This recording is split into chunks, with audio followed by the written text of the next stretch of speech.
El viento helado del páramo andino que a veces descendía sobre Caracas parecía haberse enredado en las garitas de vigilancia de Fuerte Tiuna, el corazón militar de Venezuela. El edificio de la sala de visitas, una construcción de cemento grisáceo y funcional, parecía gastado y melancólico bajo el sol inclemente de la tarde. Isabella Montoya, que había navegado los 70 años de su vida a través de todas las tormentas imaginables, observaba el patio de armas a través del cristal con los labios apretados en una línea fina y dura. Las arrugas que surcaban el contorno de sus ojos eran el mapa de su historia, pero el brillo que emanaba de sus pupilas era tan afilado como el acero de una bayoneta. Unos instantes después, la puerta de la sala se abrió y unos pasos vacilantes entraron en la habitación. Era su único nieto, el soldado raso Diego Rivas. La apariencia de Diego era desoladora. Antes de su alistamiento en el servicio militar obligatorio, era un joven lleno de vida, pero la luz en sus ojos se había extinguido por completo. Ahora, solo unas pupilas sin foco vagaban por el espacio vacío. Bajo las mangas holgadas de su uniforme de campaña, un moretón de un azul violáceo rodeaba su muñeca como una pulsera macabra. Diego ni siquiera pudo mirar a su abuela a los ojos, simplemente bajó la cabeza y se sentó. Hasta el simple acto de tomar asiento parecía antinatural y doloroso, como si un sufrimiento oculto anidara en sus caderas o en la cara interna de sus muslos. Isabella, con el instinto afilado de una loba, sintió que el cuerpo de su nieto no estaba bien. Intentó servirle un poco de papelón con limón que había traído en un termo, pero sus manos temblaban tan levemente que unas gotas frías salpicaron la mesa. Fue en ese preciso instante cuando unos pasos arrogantes resonaron en la entrada, y 2 soldados aparecieron. Por su porte, era evidente que eran superiores de Diego. Llevaban los botones superiores de sus guerreras desabrochados con aire de desafío, y sus rostros estaban preñados de una soberbia insolente. Sus insignias de rango mostraban 2 galones, sargentos segundos. Al ver a Diego, se acercaron con una sonrisa torcida y maliciosa. El sargento segundo Alejandro Pérez le dio una palmada brusca en el hombro a Diego, cuyo cuerpo se contrajo con un respingo. No fue una simple sorpresa, sino una reacción de pánico, casi un reflejo condicionado. Pérez inclinó la cabeza hacia Isabella y, con un tono de voz que parecía masticar chicle, dijo: «Epa, señora, bienvenida. ¿Cómo está la cosa?» Le cuento que su nietecito, Dieguito, no se está adaptando muy bien a la vida militar. Nos está dando un dolor de cabeza que ni le cuento. A su lado, el sargento segundo Miguel Torres soltó una risita burlona. «Así mismo es, mi sargento. El chamo es burda de lento y como pendejo, ¿sabe? Pero nosotros, como buenos panas y casi sus hermanos mayores, estamos tratando de ayudarlo. Lo que pasa es que esa educación especial cuesta unos cobres, ¿me entiende?» Isabella los miró fijamente, sin decir una sola palabra. Su silencio, que ellos interpretaron como la docilidad de una anciana, envalentonó a Pérez para mostrar sus verdaderas intenciones. Agarró a Diego por la nuca con rudeza y extendió la otra mano hacia Isabella. «Mire, abuela, la vaina es sencilla. Si nos da unos $300, así como para los frescos, yo le prometo que a Dieguito no lo tocamos más. Es más, lo cuidamos como si fuera oro. Usted sabe cómo es, el sueldo de aquí no alcanza ni para comprar cigarros.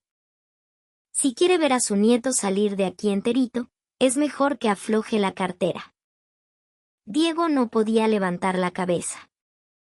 La vergüenza y el miedo hacían que sus hombros temblaran de forma casi imperceptible. Pérez se inclinó y le susurró algo al oído, moviendo solo los labios. No se oyó ningún sonido, pero Isabella no pasó por alto como el rostro de Diego se volvía blanco como el papel. Era una amenaza clara y directa. Los demonios engendrados en el espacio cerrado y opresivo del cuartel estaban humillando a su nieto frente a sus propios ojos.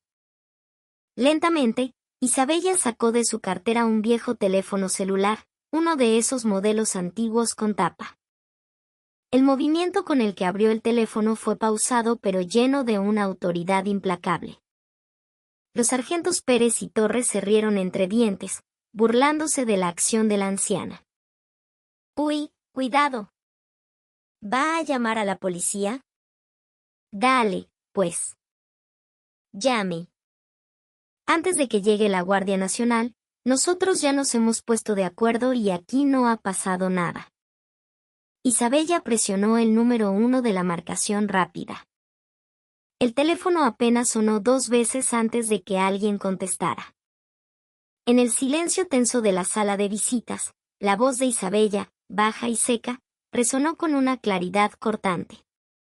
«Carlos, soy Isabella. Estoy en la sala de visitas de tu batallón en Fuerte Tiuna. Te doy 10 minutos. Muévete». Colgó el teléfono con un golpe seco. Carlos Vargas, general de división del Ejército Bolivariano. Comandante de la guarnición. 2 soles en sus hombros. Isabella dejó el teléfono sobre la mesa y volvió a tomar la mano de Diego. Su calor se transmitió a la piel fría de su nieto. Los sargentos se miraban el uno al otro, completamente confundidos, sin entender la situación. En sus caras se leía que pensaban que la abuela estaba senil y decía disparates. Pérez, con aire de burla, sacó un cigarro y se lo llevó a los labios. ¿Esta vieja está loca o qué? ¿Ahora nombra al general comandante como si fuera su pana?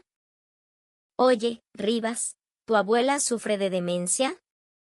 Justo cuando Pérez iba a encender el cigarro con su yesquero, el sonido agudo y urgente de sirenas comenzó a oírse en el exterior.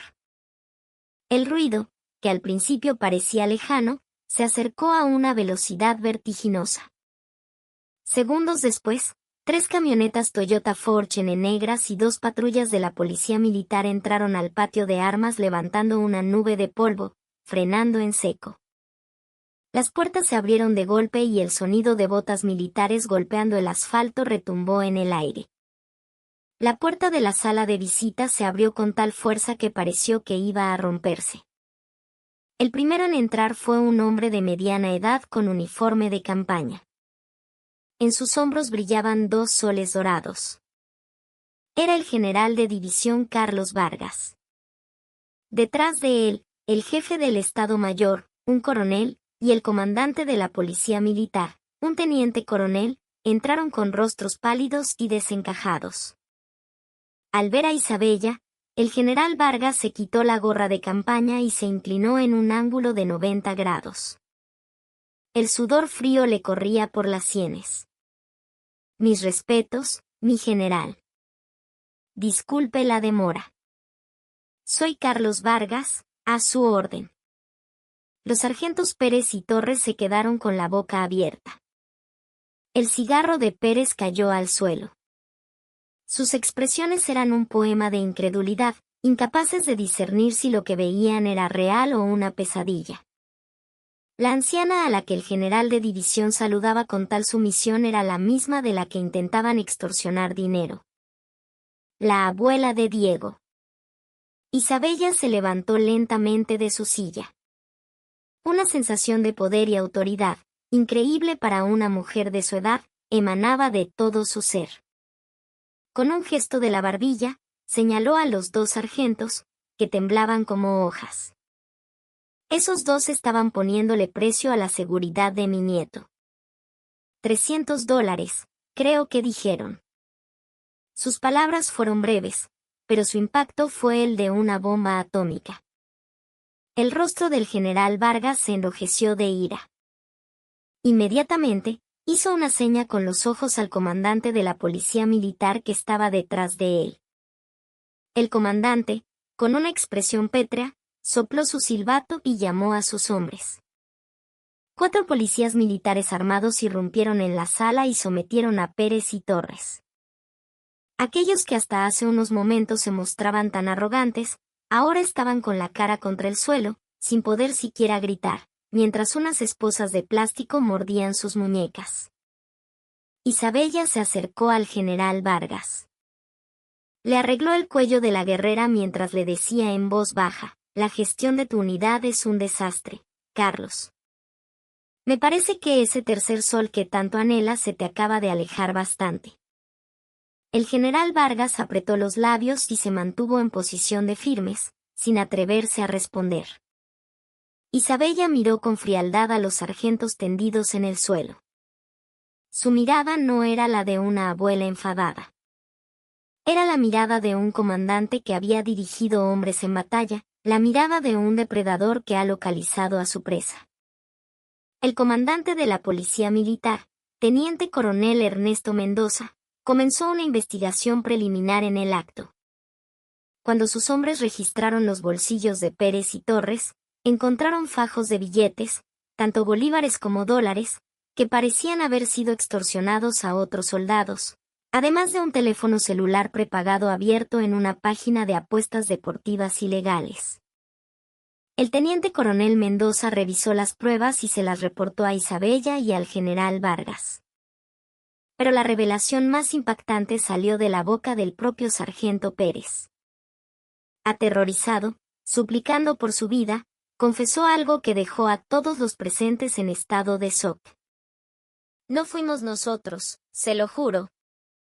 Todo fue orden del cabo Primero Guzmán. Ricardo Guzmán nos dijo que si no le llevábamos el dinero, nos mataría. Nosotros solo seguíamos sus órdenes. Cabo Primero Ricardo Guzmán. Al oír ese nombre, el cuerpo de Diego reaccionó violentamente. Se cubrió la cabeza con ambas manos e intentó esconderse debajo de la mesa, un síntoma claro de un trastorno de estrés postraumático severo. Isabella se arrodilló a su lado, lo abrazó y le acarició la espalda. La reacción de Diego dejaba claro que ese tal Ricardo Guzmán era el arquitecto de todo ese infierno. La mirada del teniente coronel Mendoza se agudizó. Esto no era un simple caso de abuso de poder. Era un crimen organizado con extorsión y una mente maestra detrás. El general Vargas ordenó de inmediato que toda la compañía se formara en el patio de armas y que se realizara una requisa completa de los barracones. Una alerta máxima se extendió por toda la base. Isabella, apartándose de su nieto que aún lloraba, miró al general Vargas. Investiga esto a fondo, Carlos. Si ocultas el más mínimo detalle, si intentas proteger a alguien, ese uniforme que llevas puesto te lo quitaré yo misma. El general Vargas volvió a cuadrarse y a saludar militarmente. Isabella lo sabía. Esto era solo el comienzo. Un simple cabo primero no podía infundir tanto terror por sí solo. Detrás de él, algo más grande y oscuro se escondía en las sombras. Su instinto animal se lo advertía. Mientras observaba cómo los dos sargentos eran subidos a un vehículo de la policía militar, un pensamiento se formó en su mente: les haré sentir en sus propios huesos el precio de haber tocado a mi nieto. Metió la mano en el bolsillo de su cartera y sus dedos rozaron otro teléfono. Un dispositivo especial. Un teléfono satelital encriptado con una línea directa a la red interna del ejército. Un teléfono que no había encendido desde su retiro. Finalmente, presionó el botón de encendido. La pantalla se iluminó, mostrando un logo rojo, el emblema de una unidad fantasma, una que no figuraba en ningún registro oficial del Ministerio del Poder Popular para la Defensa. La estrella silenciosa había comenzado a arder de nuevo. Bajo la orden de Isabella Montoya, toda la base militar se sumió en un estado de emergencia. A altas horas de la noche, en la oficina del comandante en el segundo piso, el general de división Carlos Vargas se encontraba reunido con el teniente coronel Ernesto Mendoza. Mientras tanto, los hombres de la policía militar registraban minuciosamente los barracones de la compañía del cabo Primero Ricardo Guzmán, buscando cualquier evidencia que pudiera incriminarlo. El general Vargas se masajeaba la frente con la mano. Isabella Montoya no era una simple militar retirada. era una leyenda. El hecho de que hubiera alcanzado el rango de general en jefe, el más alto del ejército, antes de retirarse, y que hubiera rechazado 2 veces el cargo de ministra de Defensa para mantenerse como asesora ad honorem en la Comisión de Defensa de la Asamblea Nacional, era algo que toda la cúpula militar conocía. Una sola palabra suya podía influir directamente en los ascensos y el presupuesto de las Fuerzas Armadas. Su comentario sobre su tercer sol no era una amenaza vacía, sino una profecía que estaba a punto de cumplirse. Mendoza, tú mismo te encargarás de dirigir esta operación en el terreno, dijo Vargas con voz grave. Este asunto no puede verse afectado por ninguna presión externa. Esta misma noche tenemos que descubrir quién es realmente Ricardo Guzmán. El teniente coronel Mendoza desplegó un informe preliminar. Los registros del teléfono prepagado incautado a los sargentos Pérez y Torres, los fajos de dinero y sus declaraciones apuntaban directamente a Guzmán. Según lo que hemos podido determinar hasta ahora, mi general, el cabo primero Guzmán había establecido una especie de cooperativa no oficial en la compañía. Obligaba a los soldados rasos y a los cabos segundos a pagar una cuota, o les extorsionaba dinero bajo el pretexto de multas por supuestas infracciones. Estimamos que la cantidad extorsionada asciende a, por lo menos, $2,000 mensuales. Este dinero parece haber sido utilizado principalmente para apuestas ilegales y para introducir artículos de contrabando en la base. ¿Cómo es posible que un simple cabo primero controle a toda una compañía? ¿Y los oficiales? ¿Qué carajos estaban haciendo? Golpeó Vargas la mesa con el puño. Ese es el problema, mi general. Superficialmente, Guzmán era un soldado modelo. Había recibido varias condecoraciones y menciones honoríficas, y como jefe de escuadra era impecable. Sin embargo, en los informes internos, curiosamente, hay múltiples reportes negativos sobre el soldado Diego Rivas. Insubordinación en el entrenamiento, problemas de adaptación. Creemos que Guzmán estaba marcando públicamente a Rivas como un soldado problemático para poder acosarlo en privado sin levantar sospechas. Mendoza sacó entonces más pruebas incautadas. Un reloj Rolex y una pequeña libreta encontrados en el casillero personal de Guzmán. En la libreta, con una letra minúscula y apretada, estaban anotadas las debilidades de cada miembro de la unidad. En particular, había información sensible sobre la vida privada del capitán de la compañía y del teniente del pelotón, escrita en una especie de código. Guzmán no es un simple matón, mi general. Es un manipulador que controlaba meticulosamente tanto a los oficiales como a los soldados. El soldado Rivas probablemente fue el que se resistió más firmemente a su control, o quizás fue un chivo expiatorio que presenció accidentalmente alguno de sus crímenes. Justo en ese momento, un policía militar irrumpió en la oficina. Mi general. El cabo primero Ricardo Guzmán ha desaparecido de los barracones. Creemos que ha desertado a través de la ventana del baño. El rostro de Vargas se tornó lívido. La deserción de un soldado en servicio activo desde dentro de la base ya era un incidente gravísimo, pero que ocurriera mientras se desarrollaba una investigación bajo la supervisión directa de Isabella Montoya lo convertía en una catástrofe de proporciones épicas. Vargas se levantó de un salto. Desplieguen a todas las unidades. Activen los equipos de búsqueda, soliciten la cooperación de la Policía Nacional y la Guardia Nacional en todas las alcabalas. Quiero a ese malnacido capturado, vivo o muerto. Mendoza salió apresuradamente de la oficina. Mientras agarraba la libreta de Guzmán, un pequeño trozo de papel doblado se deslizó de entre las páginas. En el papel estaban escritas solo 3 palabras: el día del juicio. Mientras tanto, Diego, que había salido de la base con su abuela, tenía en el rostro una mezcla de terror y alivio. Isabella lo llevó a su residencia privada, una quinta de estilo colonial enclavada en las colinas de El Hatillo, que parecía más una fortaleza que una casa. Llamó a su médico militar personal para que examinara a Diego. El diagnóstico fue brutal. Su cuerpo estaba cubierto de contusiones. La zona de las costillas y la espalda baja presentaba hematomas severos. Pero las heridas psicológicas eran aún más profundas.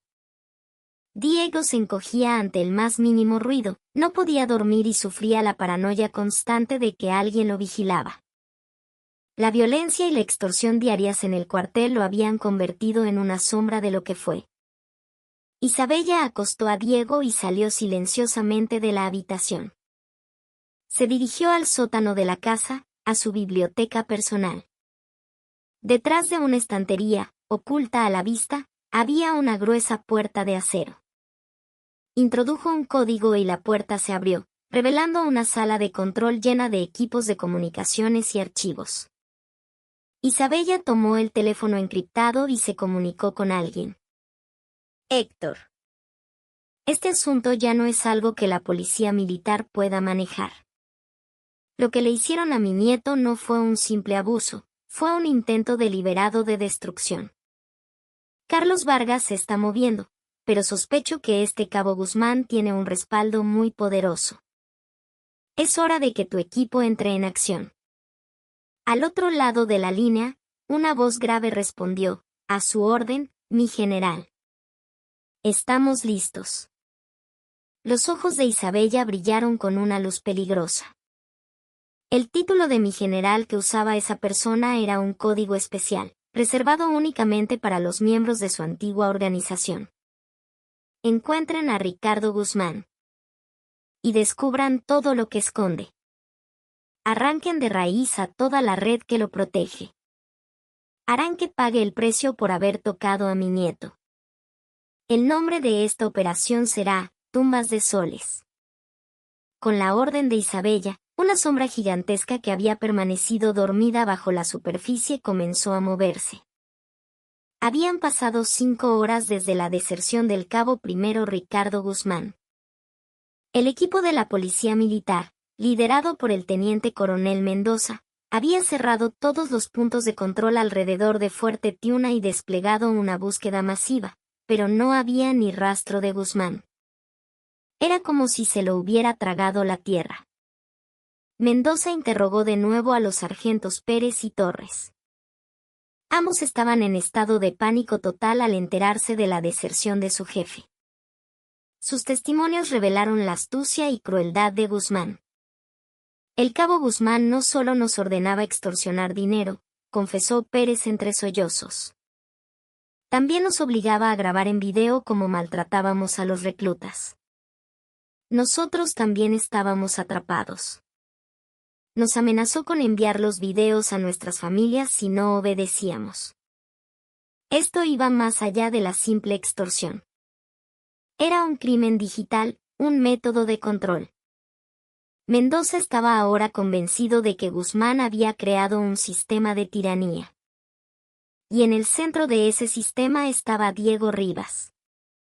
¿Cómo controlaba al soldado Rivas? ¿Había alguna razón en particular para ensañarse con él?, preguntó Mendoza bruscamente. El sargento Torres vaciló, mordiéndose el labio. No lo sé con seguridad. Pero Rivas nunca se doblegó ante él. Los otros, después de una paliza, pagaban y se callaba la boca. Pero Rivas siempre lo desafiaba. Y el cabo Guzmán odiaba eso. Siempre decía, a este carajito hay que aplastarlo hasta romperle el alma. Para Guzmán, Diego no era solo una víctima, era un desafío a su autoridad, y su destrucción total era la forma de demostrar su poder. Mientras tanto, en la sala de control secreta de Isabella, Héctor Morales y su equipo operaban de forma independiente a la policía militar. Héctor, conocido en el bajo mundo como El Sombra, era oficialmente el director de una discreta empresa de consultoría de seguridad, pero en realidad era el vértice de la vasta red de contactos e información que Isabella había construido durante décadas. Ya habían perfilado completamente a Ricardo Guzmán. Su padre era el diputado a la Asamblea Nacional, Rafael Guzmán, un influyente político del partido de gobierno. Un hombre que se había hecho famoso denunciando supuestos actos de corrupción militar. Un halcón que abogaba por una reforma radical de las Fuerzas Armadas. Una fachada de político incorruptible que, en privado, podía ejercer una presión inmensa sobre la cúpula militar para encubrir los problemas de su hijo. Tenemos todos los registros de comunicaciones y transacciones financieras del cabo Guzmán, informó Héctor. Como esperábamos, justo después de desertar, intentó contactar a su padre usando un servicio de mensajería con una IP enmascarada. Y según nuestra inteligencia, después de escapar, no se escondió, sino que se reunió con un hombre. ¿Quién?, preguntó Isabella, su voz gélida. Un exmiembro del SEBIN, un tal Francisco Mujica, que fue dado de baja hace 2 meses. Actualmente trabaja como escolta en la fundación que dirige el diputado Guzmán. El diputado utilizó a su personal de seguridad privado para ayudar a su hijo a escapar. Este hecho cambiaba por completo la naturaleza del caso. Ya no era un simple problema de disciplina militar, sino un intento de encubrimiento criminal organizado, con la complicidad de un político y un militar. Revelar esto desataría un escándalo monumental que no solo afectaría al ejército, sino también al gobierno.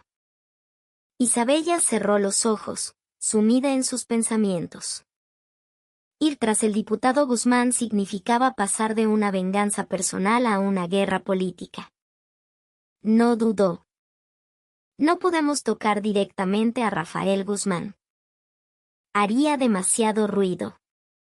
En su lugar, capturen a Ricardo. Encuentren donde lo escondió Mujica. Y consigan todas las grabaciones de video que hizo mientras torturaba a mi nieto.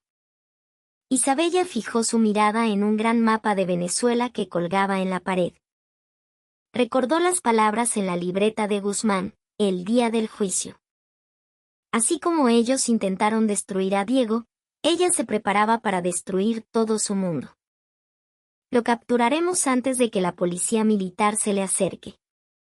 En el momento en que se sepa públicamente que el diputado Guzmán está buscando a su hijo desertor, se destruirá a sí mismo. Héctor inclinó la cabeza y salió de la sala de control. Isabella miró una vez más hacia la habitación donde descansaba Diego. El sonido de sus sollozos ahogados, aún atrapado en una pesadilla, era un recordatorio constante. Esta lucha había comenzado con las heridas de su nieto, pero ahora se convertiría en una cirugía mayor para extirpar el tumor oscuro que había echado raíces en lo más profundo del ejército y la política de Venezuela. Isabella comenzó a convocar toda la fuerza de combate que había mantenido latente durante sus años de retiro. Ricardo Guzmán, con la ayuda del exagente Mujica, se refugió en un discreto apartamento en Santa Fe, una zona residencial de clase media alta en Caracas. El apartamento estaba a nombre de un testaferro, un viejo contador que manejaba las finanzas turbias de su padre, el diputado Rafael Guzmán. Encerrado en ese espacio reducido, Ricardo era presa de la ansiedad. Intentó encender el televisor, pero Mujica había cortado la señal de cable y el wifi, aislándolo de cualquier información externa. Su padre dio órdenes claras: perfil bajo hasta que la cosa se enfríe. La policía militar se cansará de buscar en un par de días. Hasta entonces, no se mueva de aquí ni para ir al baño, le dijo Mujica con frialdad, mientras vigilaba el pasillo con un radio en la mano. Ricardo se dejó caer contra la pared, sentía que hasta respirar era un esfuerzo. Sabía la magnitud de sus crímenes. Dentro del cuartel, extorsionar y golpear a los reclutas usando a 2 sargentos como sus matones era casi rutinario. Pero nunca imaginó que la abuela de un simple soldado raso pudiera hacer que un general de división se presentara en 10 minutos. Su mente estaba saturada con la imagen de los ojos temblorosos de Diego Rivas y la mirada glacial de Isabella Montoya. Aprovechando un momento en que la vigilancia de Mujica se relajó, Ricardo sacó una pequeña grabadora de voz que había escondido en su bolsillo. En ella estaba registrada la conversación que tuvo con su padre justo antes de desertar. El diputado Guzmán le había prometido que, si se escondía por un tiempo, él movería sus influencias en la Fiscalía Militar para que lo declararan inocente. Ricardo creía que esa grabación era su seguro de vida. Si su padre lo abandonaba, filtraría el audio y se hundirían juntos. Justo en ese momento, la electricidad del edificio entero se cortó.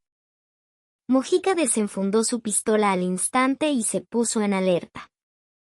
«Apagón. No te muevas», le gritó a Ricardo.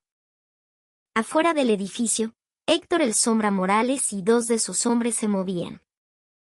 Habían empleado equipos de infiltración de alta tecnología, inaccesibles para la policía militar. Cortar la energía era solo el primer paso. Héctor había localizado el escondite de Ricardo 3 horas antes.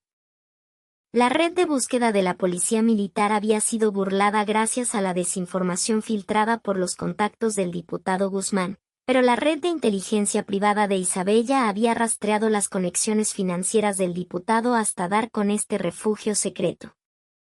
«Entrada», ordenó Héctor por radio. «Juan, tú te encargas de la escolta. Aseguren la ruta de escape. Objetivo, Guzmán. Neutralizarlo sin herirlo de gravedad y asegurar todos los dispositivos de almacenamiento que tenga». Sus hombres escalaron la fachada del edificio usando las tuberías de gas hasta llegar a la ventana del 4º piso.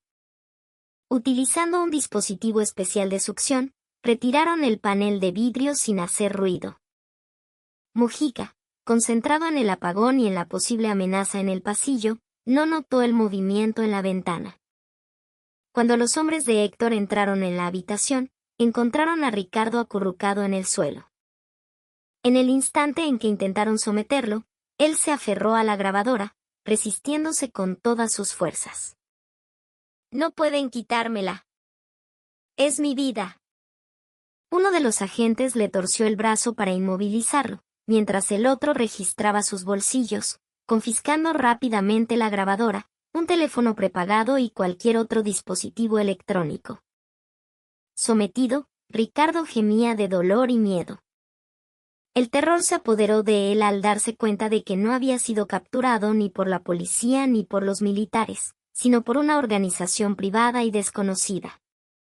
Mientras tanto, en los pisos inferiores, el apagón había creado confusión. En el momento en que Mujica bajó para investigar, Héctor sacó a Ricardo del edificio por la azotea, donde un helicóptero los esperaba. Una vez en el aire y lejos del lugar, Héctor informó a Isabella por radio. Objetivo asegurado. Tenemos todos sus dispositivos. Nos dirigimos a la base segura. Esperamos sus próximas instrucciones. Isabella colgó el teléfono encriptado con una sonrisa de satisfacción. Sus cacerías siempre eran rápidas y limpias. Ahora, Ricardo Guzmán, fuera del alcance protector de su padre, no era más que una presa en sus manos. Lo encerraron en una instalación de aislamiento en el mismo sótano de la quinta de Isabella, junto a su sala de control. Una celda sin ventanas, insonorizada, un agujero negro perfecto. Ricardo, sin saber quién lo había capturado ni qué le esperaba, estaba al borde del colapso nervioso. Isabella y Héctor analizaron el material recuperado. Los archivos de video, en particular, hicieron que la sangre de Isabella hirviera.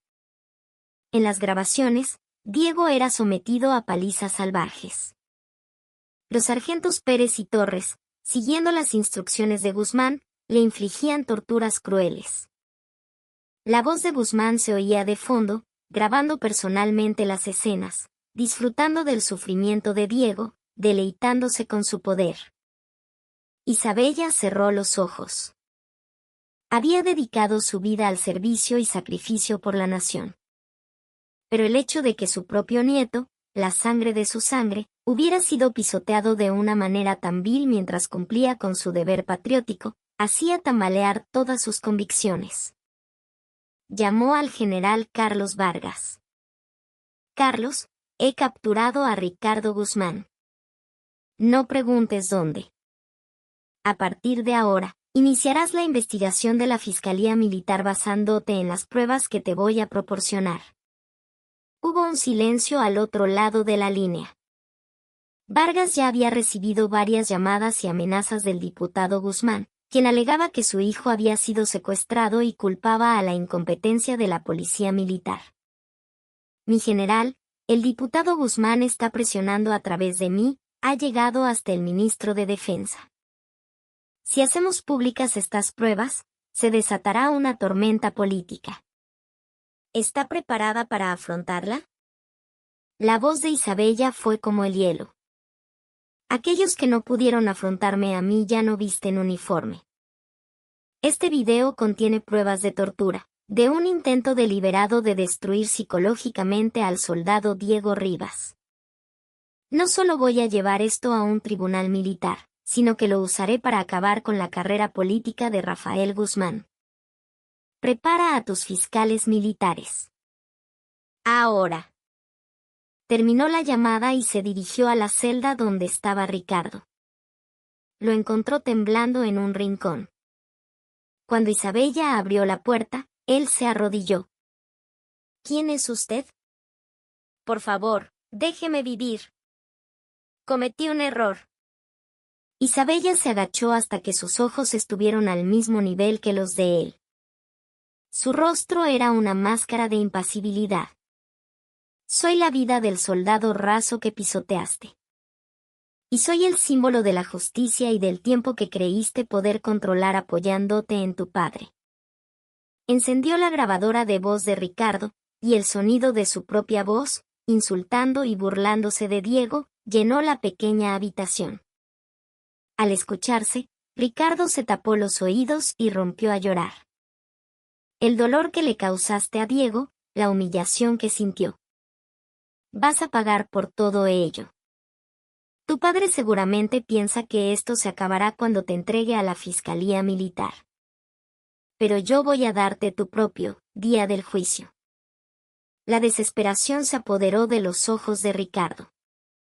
Se dio cuenta de que la grabadora que creía su salvavidas se había convertido en la soga que le apretaba el cuello. Isabella selló las pruebas. El pendrive con los videos de las torturas y el archivo de audio de la conversación con el diputado Guzmán. Y en lugar de seguir los canales oficiales, se los envió directamente al equipo de inspectores especiales del ministro de Defensa. No podía descartar la posibilidad de que la influencia del diputado ya hubiera contaminado a la Fiscalía Militar. A la mañana siguiente, las pruebas enviadas por Isabella cayeron como una bomba en el Ministerio de Defensa. La brutalidad de los videos horrorizó a todos los oficiales. Y lo que era peor, la grabación que demostraba que el diputado Guzmán había ayudado a organizar la deserción y ocultamiento de su hijo era un golpe mortal para el honor del ejército y la moralidad de la Asamblea Nacional. Los noticieros comenzaron a informar sobre el caso de deserción y agresión del cabo primero Ricardo Guzmán, hijo del influyente diputado. Guzmán convocó una rueda de prensa de emergencia para defender a su hijo, pero cuando los periodistas le mostraron capturas de pantalla de los videos filtrados por Isabella, se quedó sin palabras y tuvo que abandonar el lugar. El escándalo de Ricardo Guzmán dejó de ser un simple caso de abuso en el cuartel para convertirse en un espejo que reflejaba el rostro corrupto del poder político que manipulaba a las Fuerzas Armadas. La venganza de Isabella, que comenzó como un acto de furia personal, se había transformado en un juicio público para sanar las heridas purulentas del ejército. El fuego provocado por el video y la grabación de voz que Isabella filtró devoró rápidamente el panorama político venezolano. Los medios de comunicación no cesaron de criticar la doble moral del diputado Rafael Guzmán. El hecho de que quien se autoproclamaba Dalí de la reforma militar estuviera, por detrás, encubriendo los abusos de su hijo e incluso ayudándolo a desertar, desató una ola de indignación nacional. Rafael Guzmán ya no tenía dónde esconderse. A través de su escolta, Mujica, se enteró vagamente de la existencia de la organización privada de Isabella. Comprendió que no se enfrentaba a una simple abuela, pero ya era demasiado tarde para dar marcha atrás. El equipo de inspectores especiales del Ministerio de Defensa había iniciado una investigación a gran escala no solo sobre la implicación del diputado en el caso de su hijo, sino también sobre antiguas sospechas de corrupción y tráfico de influencias.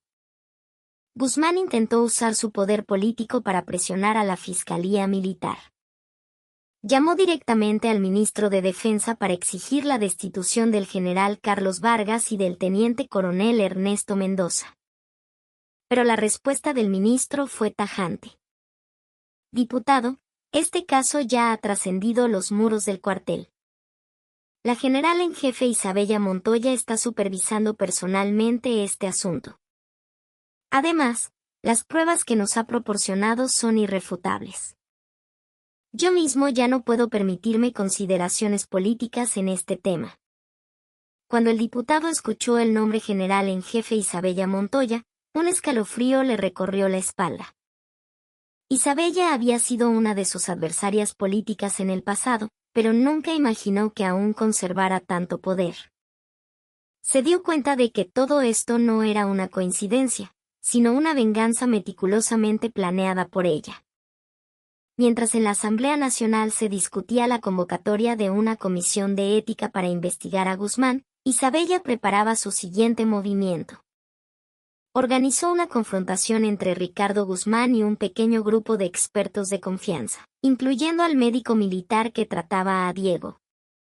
Ricardo, sacado de la celda, estaba aterrorizado. Sus ojos, inyectados en sangre por no haber dormido, reflejaban un estado mental al borde del colapso. ¿Por qué me tienen aquí? Debo ir a la Fiscalía Militar a declarar. Por favor, déjenme ver a mi padre, suplicaba. Isabella se sentó frente a él y reprodujo tranquilamente otro archivo de audio. No era la voz de Ricardo, sino la del diputado Guzmán hablando con su jefe de gabinete. Con que Ricardo mantenga la boca cerrada, es suficiente. En la fiscalía, que alegue estrés de combate o inestabilidad mental. Al fin y al cabo, solo atormentó a un soldadito. Pasará un tiempo en la cárcel y ya está. La carrera de mi hijo es más importante.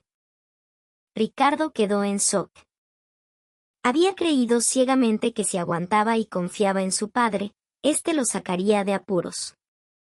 Pero la grabación demostraba que su padre no solo aceptaba su culpabilidad, sino que planeaba usarlo, hacerlo pasar por un enfermo mental, para reducir la condena y salvar su propio pellejo. Tu padre te ha abandonado, dijo Isabella con voz queda. Has sacrificado tu vida para salvar la suya.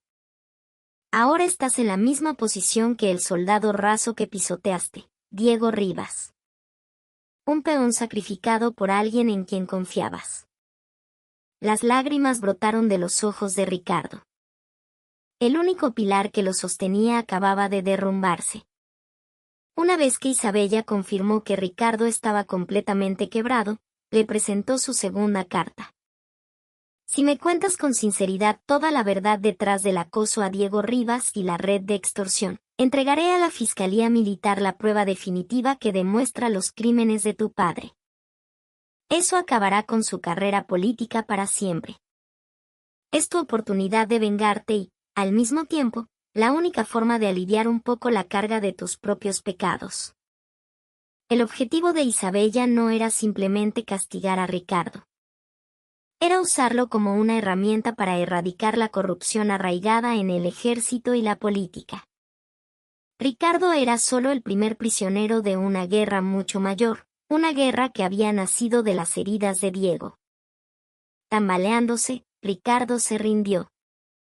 En el momento en que abrió la boca, la verdadera naturaleza de la cadena de corrupción que había asfixiado a la unidad militar comenzó a salir a la luz. Su confesión fue estremecedora. No era solo el líder de una red de extorsión. Actuando bajo las órdenes de su padre, también había funcionado como un informante, recopilando información sensible desde dentro de la base. Informaba a mi padre sobre los horarios de movimiento de material importante, la disposición de equipos militares y hasta la vida privada de los oficiales. Mi padre usaba esa información para prepararse para las inspecciones del ministerio y para atacar a sus rivales políticos. El diputado Rafael Guzmán había enviado a su hijo al servicio militar no para servir a la patria, sino para espiar desde dentro, chantajear a la cúpula militar y consolidar su propio poder político. Esto era un acto de traición que amenazaba la seguridad nacional. Basándose en la confesión de Ricardo, Isabella preparó un nuevo dossier con la lista de los delitos del diputado y las pruebas de la fuga de información, y lo entregó a la Fiscalía Militar. Las pruebas eran contundentes. Rafael Guzmán pasó de ser un diputado en funciones a un criminal con una orden de arresto en su contra. El general Vargas y el teniente coronel Mendoza, que seguían de cerca la situación, no podían sino sentir un profundo respeto por la capacidad de mando de Isabella. Había capturado en un solo día al desertor que la policía militar no pudo encontrar en varios, y había derribado a un poderoso diputado. Sin embargo, en la mente de Isabella aún quedaba una pregunta sin respuesta, la razón de la obsesión particular de Ricardo Guzmán con Diego Rivas. Volvió a revisar los informes psicológicos de su nieto. Diego no sabía por qué Guzmán lo había atacado con tanta saña. Simplemente asumía que era por su actitud desafiante. Isabella ordenó a Héctor Morales que investigara a fondo el pasado de los 4 implicados, Diego, Ricardo, y los sargentos Pérez y Torres, desde antes de su ingreso al ejército. Días después, el informe de Héctor le trajo a Isabella una revelación que lo cambiaría todo. Mi general, el cabo Guzmán y el soldado Rivas se conocían desde antes. Estudiaron en el mismo liceo en Caracas. Y los sargentos Pérez y Torres también eran de la misma institución. No eran simplemente víctima y verdugos al azar. Estaban conectados por su pasado. Pero lo más sorprendente vino después. Según los registros académicos de Diego Rivas, durante sus años de liceo no fue víctima de acoso escolar. Al contrario, fue un testigo valiente que denunció un caso de bullying. Y uno de los agresores en ese incidente fue el sargento Alejandro Pérez. Ricardo Guzmán había reclutado a Pérez en su red de matones para vengarse de Diego, usándolo como chivo expiatorio para demostrar su poder.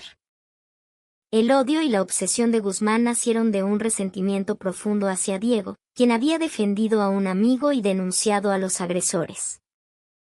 El sufrimiento de Diego en el cuartel no era un simple abuso de poder, era la consecuencia de un acto de justicia del pasado, que había mutado en una forma demoníaca en el espacio cerrado del ejército. Diego estaba siendo castigado por su rectitud. Así que Guzmán no era solo un informante o un extorsionador, susurró Isabella, su voz temblando ligeramente. Quería destruir a Diego por completo para destruir la idea misma de justicia que él representaba. Esto enfureció a Isabella aún más. Se dio cuenta de que la raíz del sufrimiento de su nieto era mucho más profunda y personal de lo que había imaginado. Se preparó para contarle toda la verdad a Diego. Pero Héctor tenía un último informe. ¿Hay algo más, mi general? Analizando la libreta de Guzmán, encontramos otra posible razón para su obsesión con el soldado Rivas. En la libreta había una foto de la madre de Diego. Es decir, de su nuera. Parece que Guzmán, durante el liceo, estaba enamorado de ella. Abuso, extorsión, una venganza del pasado y un amor retorcido y no correspondido. 3 emociones complejas entrelazadas en una tragedia espantosa. Isabella finalmente comprendió todas las piezas de este infierno. Ahora solo quedaba un último acto, el juicio final para romper esa cadena de maldad para siempre. Isabella entró en la habitación donde se alojaba Diego.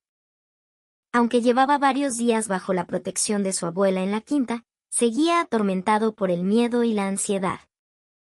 Estaba acurrucado en una esquina de la cama, una bomba de tiempo a punto de estallar. Isabella se sentó a su lado y lo abrazó por los hombros. Diego, creo que ha llegado el momento de que sepas toda la verdad. Su voz era reconfortante, pero firme.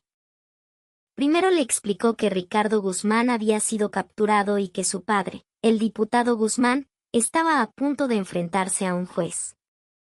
Diego pareció aliviado por un momento, pero la ansiedad volvió a apoderarse de él. Los sargentos que me atormentaban recibirán su castigo. Pero lo que yo viví no desaparecerá. Todas las noches, sueño con el momento en que Guzmán me golpeaba, dijo con dificultad. Isabella, basándose en las pruebas que había reunido, comenzó a desvelar la verdad. Le contó cómo Guzmán lo había elegido como blanco de venganza por el incidente de acoso escolar en el liceo. Y luego, la impactante revelación: detrás de esa venganza, se escondía una obsesión retorcida con su madre.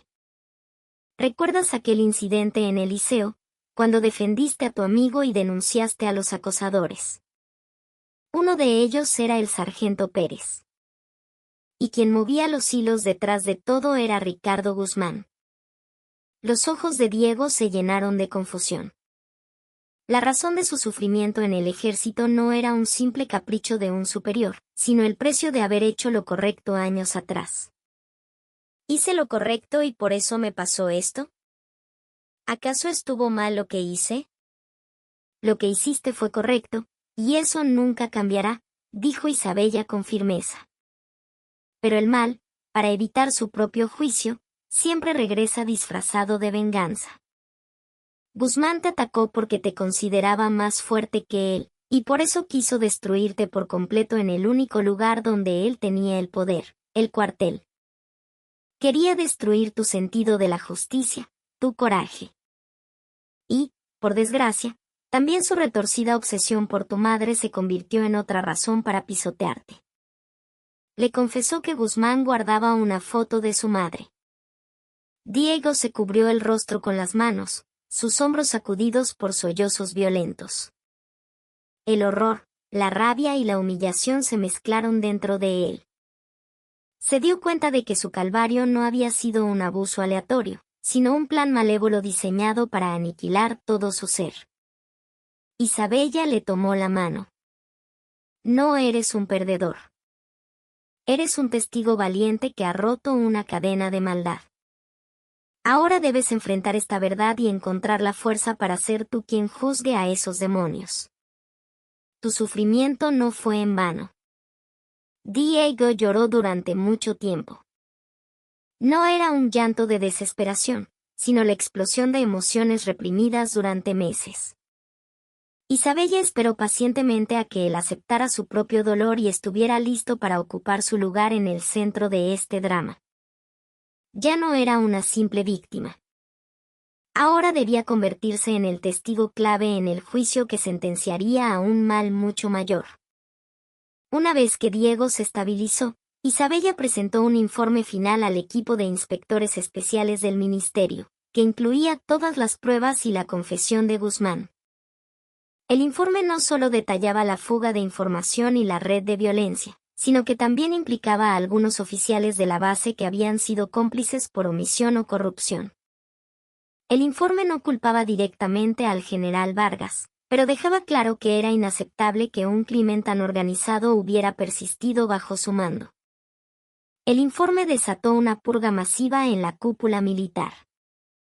El diputado Guzmán fue encarcelado, a pesar de su cargo. Su ambición de controlar el ejército usando a su hijo como escudo se derrumbó ante las pruebas de Isabella y el testimonio de su propio hijo. Ricardo Guzmán y los sargentos Pérez y Torres fueron acusados ante un tribunal militar. La fiscalía pidió la pena máxima, especialmente para Guzmán, por haber orquestado la violencia, grabado las torturas y utilizado el miedo como herramienta de control. El general Carlos Vargas fue a ver a Isabella. En uniforme, se cuadró y la saludó. Mi general, asumo toda la responsabilidad como comandante. Hoy he presentado mi solicitud de relevo del cargo. Mientras yo me esforzaba por conseguir mi tercer sol, en mi propia unidad unos demonios estaban destrozando a mis soldados. Isabella le dio una palmada en el hombro. Tu incompetencia es inexcusable, Carlos. Pero valoro tu rápida respuesta y tu voluntad de sacar la verdad a la luz. El ejército debe ser un lugar donde se reconocen y corrigen los errores. Al asumir tu responsabilidad, has dado un ejemplo honorable a tus subordinados. En lugar de aceptar su renuncia, Isabella le asignó la misión especial de reconstruir la unidad y supervisar la recuperación de todas las víctimas. Al teniente coronel Mendoza, aunque se le reconoció su labor en la investigación, también se le exigió una auditoría interna completa de la policía militar. La venganza de Isabella no fue solo una vendetta. Fue una operación de limpieza masiva que extirpó de raíz la corrupción y la incompetencia del sistema. Cuando la bestia silenciosa despertó, las estrellas podridas que adornaban los hombros de muchos comenzaron a caer. Isabella le explicó todo a Diego. Tu sangre derramada no fue en vano. Tu dolor cambiará la vida de innumerables soldados. Diego ya no temblaba. Veía los frutos de justicia que su sufrimiento había engendrado. Pero Isabella sabía que faltaba una pieza del rompecabezas. La meticulosidad y audacia de Guzmán superaban la arrogancia de un joven de 20 años. Le pidió a Héctor que volviera a analizar la libreta de Guzmán, centrándose en las páginas encriptadas sobre la vida privada de los oficiales. Su instinto le advertía que detrás de Guzmán había otra sombra. El arresto del diputado y la acusación de los soldados parecían cerrar el caso, pero su intuición no estaba satisfecha. La crueldad de Guzmán, su fría capacidad de manipulación, no cuadraba con la de un simple matón de cuartel. Días después, Héctor regresó con una expresión mucho más sombría que antes. Mi general, hemos descifrado los códigos de la libreta. La información sobre los oficiales no era solo para chantajearlos. Toda esa información estaba siendo enviada a una sola persona. Y no era el diputado Guzmán. Isabella enarcó una ceja. ¿No era él? Entonces, ¿quién? El destinatario encriptado se hacía llamar Señor Negro. Y los mensajes que intercambiaban contenían información clasificada, casi secretos de Estado. No se trataba de simples chismes de la base, sino de la disposición táctica de la división, horarios de movimiento de armamento clave. Héctor le entregó un archivo.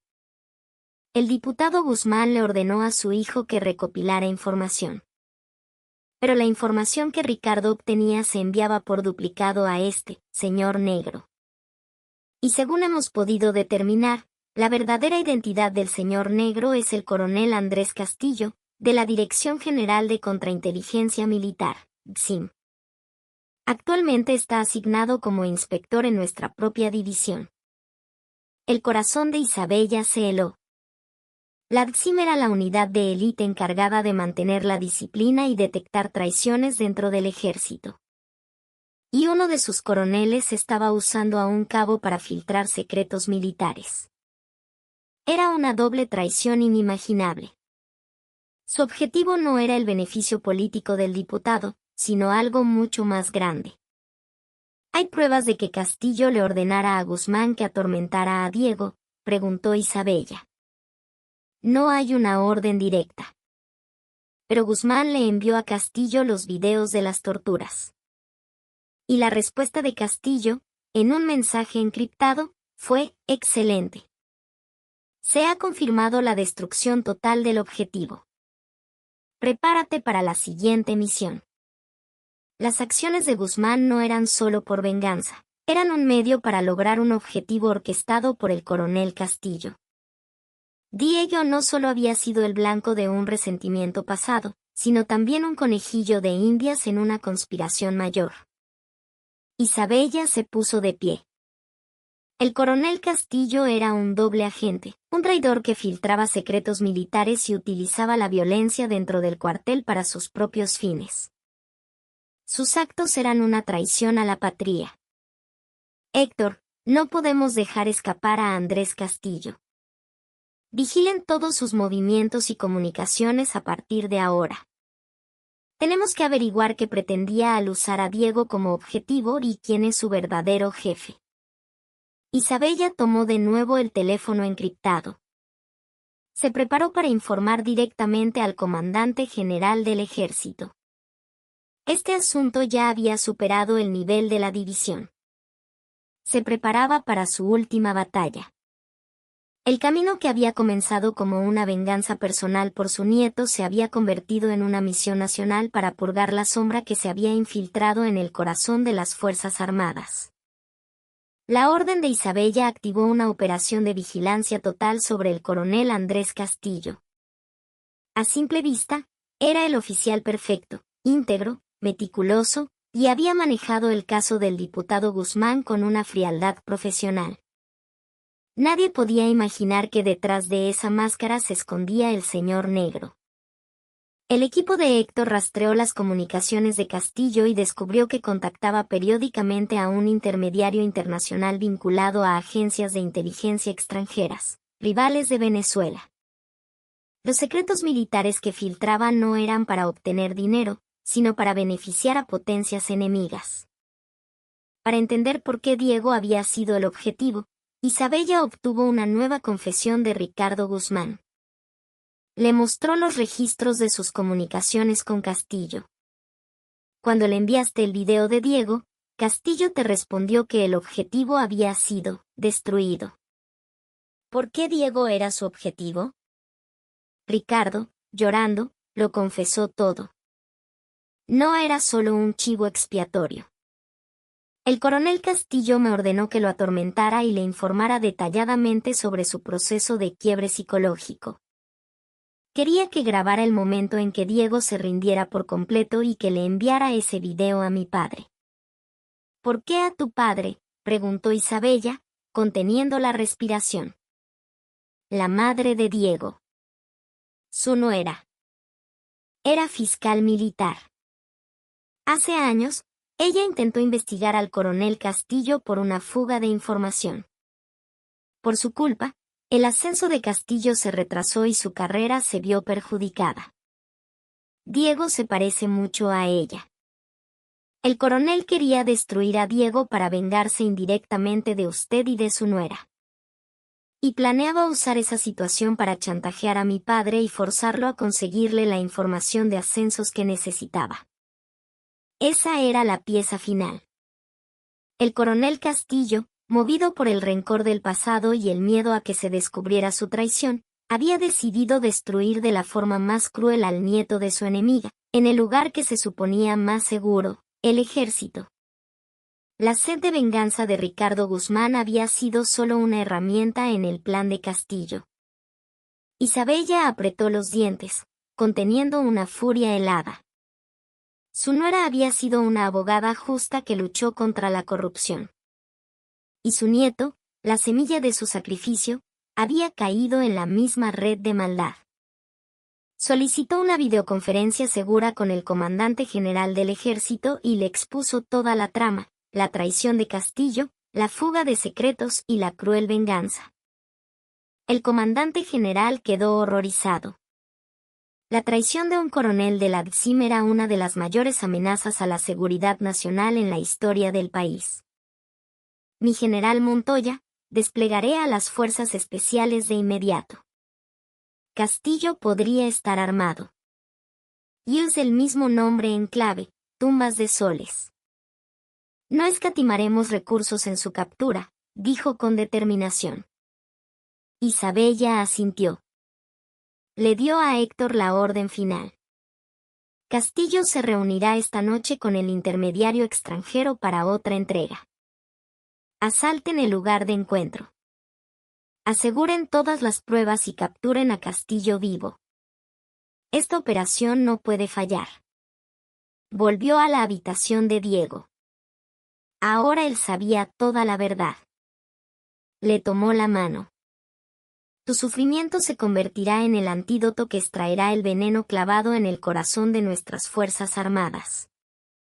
Cuando todo esto termine, Volverás a ser el Diego valiente y justo que siempre has sido.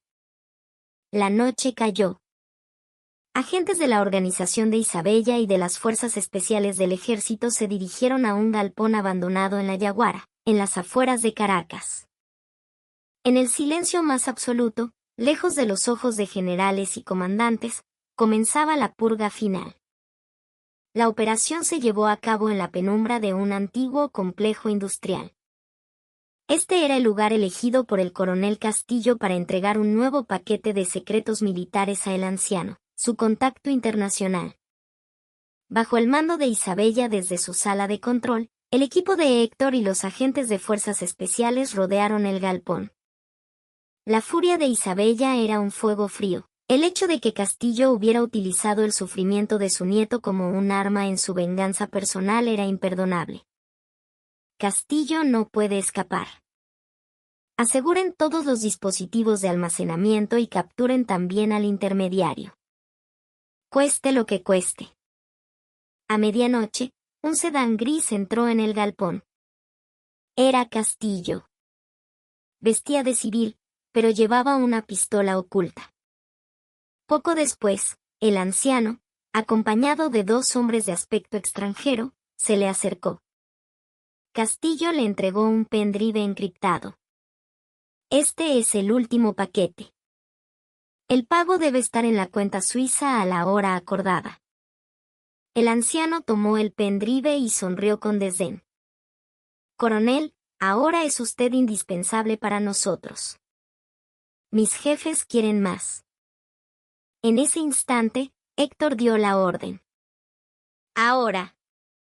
Granadas aturdidoras explotaron, y los agentes irrumpieron en el galpón.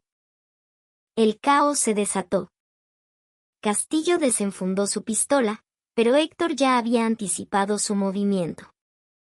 Castillo, está rodeado. Ríndase. En lugar de rendirse, Castillo intentó tomar a el anciano como rehén, pero este, un veterano en el mundo del espionaje, se zafó y echó a correr. Castillo, sabiendo que estaba acabado, apuntó su arma hacia Héctor. Isabella Montoya. Te atreviste a arruinar mi plan, gritó, revelando que sabía quién estaba detrás de todo.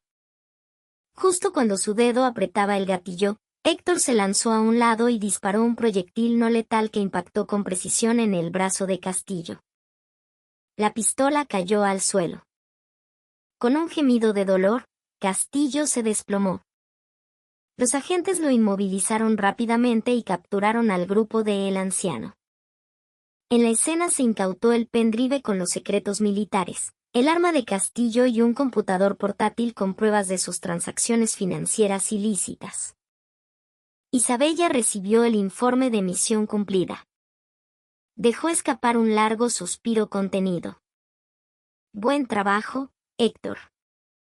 Entreguen a los detenidos y todas las pruebas a la DSIM. Castillo debe ser recluido en una instalación de máxima seguridad. No volverá a ver la luz del día. Su venganza estaba completa. Días después, llevó a Diego a una playa solitaria cerca de La Guaira. Aunque todo había terminado, las heridas de su nieto tardarían en sanar. Abuela, ¿por qué tuvieron que hacerme tanto daño?, preguntó Diego.